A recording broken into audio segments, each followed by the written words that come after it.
You know me, I'm not. Can you see this? This is chicken fillet. Before that, I did with something with pork. And this is chicken. I just have to wrap the just have to pack the chicken. Just put the chicken in that, just toss it down, yeah? And then come, just do it like this. Press over the top. Take the chicken out of it.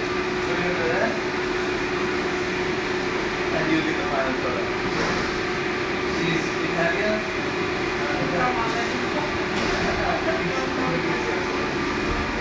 She don't want to be on the camera.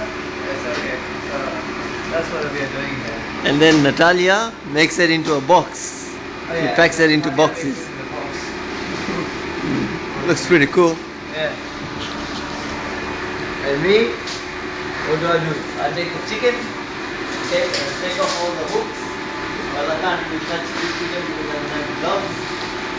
So I just do that. Take off the hook, and then I chuck it in, and Norman packs it up. Alright. So, what are you gonna do next? Next, finish that whole chicken here. What? Let me check. What's that? Oh, there are a lot, huh? Look at this. I like it.